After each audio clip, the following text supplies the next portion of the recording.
Assalamualaikum warahmatullahi wabarakatuh. Saya Siti Nomina Fajar Febian dengan NIM 2021012130 dari Sistem Informasi 2 ingin mempresentasikan lembar jawaban ujian analisa proses bisnis. Soal yang pertama di sini ada suatu perusahaan rental mobil memperbolehkan penyewa untuk menyewa mobil lebih dari satu mobil pada satu hari H, baik dengan sopir ataupun tanpa sopir. Rental mobil tersebut mempunyai beberapa jenis mobil. Semua mobil disewa tanpa disertai BBM, namun kota tujuan dan identitas penyewa dicatat.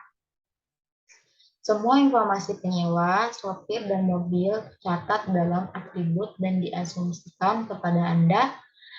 Penyewa mobil mengisi formulir penyewa mobil dilengkapi dengan identitas KTP yang masih valid.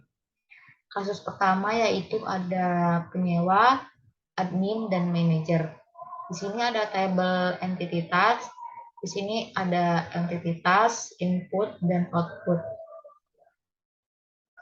Entitas yang pertama ya di sini ada penyewa, inputnya data pengguna terdiri dari username dan password untuk memproses login logout ke dalam sistem.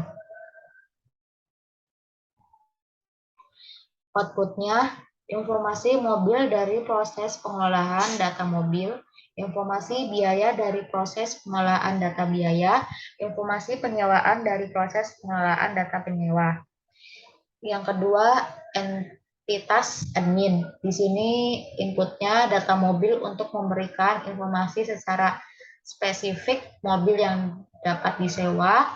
Data biaya untuk menentukan biaya penyewaan yang baik terdiri dari biaya penyewaan mobil, BBM atau sopir, data penyewa untuk membuat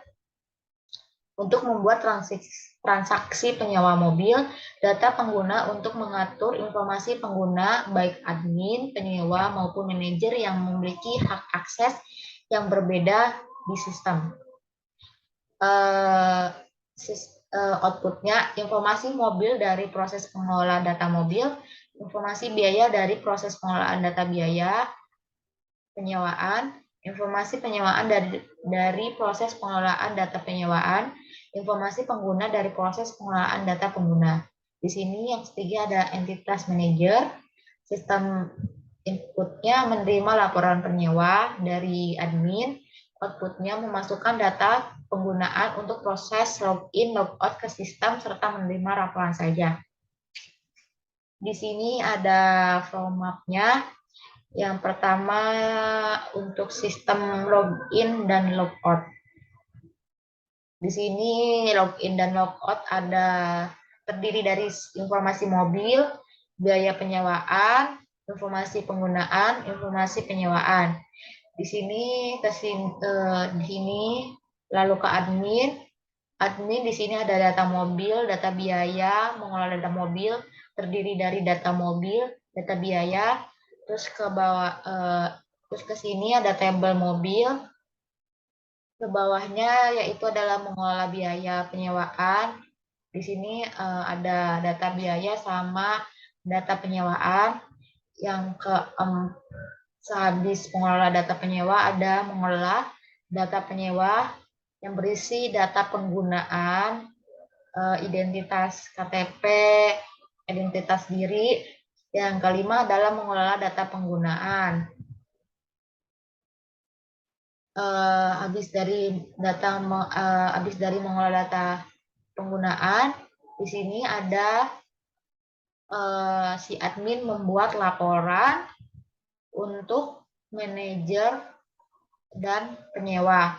Untuk manajer, laporan untuk manajer terdiri dari informasi penyewaan, informasi pendapatan, dan informasi penggunaan. Informasi penggunaan bisa disebut dengan siapa yang menyewa. Di sini untuk penyewa dapat berisi informasi mobil, biaya penyewaan, informasi pengguna, dan informasi penyewaan. Di sini ada di bagian B data statistik rental mobil pada 5 tahun terakhir. Omratrans.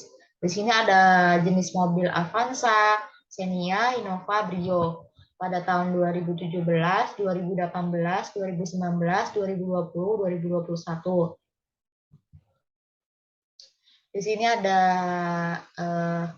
grafik batang.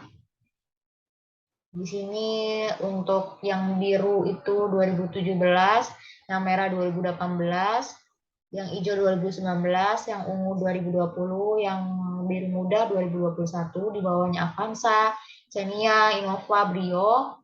Di sini untuk data data mobil yang digunakan dalam jangka 1 tahun, dalam jangka 5 tahun.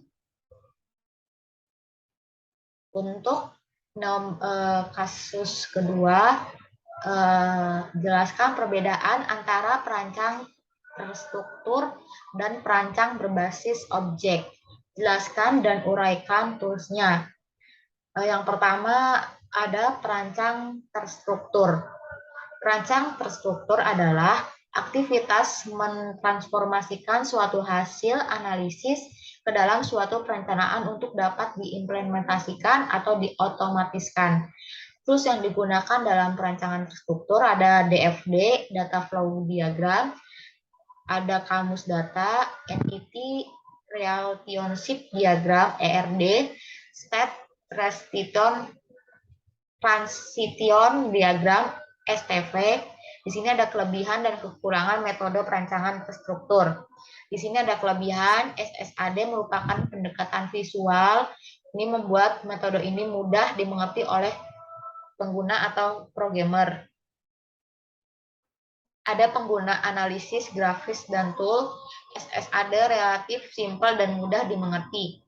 Kekurangannya, SSAD berorientasi utama pada proses sehingga mengabaikan kebutuhan non-fungsional. Sedikit sekali manajemen langsung terkait dengan SSAD. SSAD tidak selalu memenuhi kebutuhan pengguna. Di sini ada perancangan berorientasi objek adalah suatu teknik atau cara pendekatan baru dalam melihat permasalahan dan sistem. Sistemnya sistem perangkat lunak, sistem informasi, atau sistem lainnya. Pendekatan berorientasi objek akan memandang sistem yang akan dikembangkan sebagai suatu kumpulan objek yang berkorespondensi dengan objek-objek dunia nyata. Di sini tools-tools yang digunakannya adalah object oriented analysis, OOA, dan object oriented design, OOD, dari Peter Cloud, Edward Jordan 1990, 1990,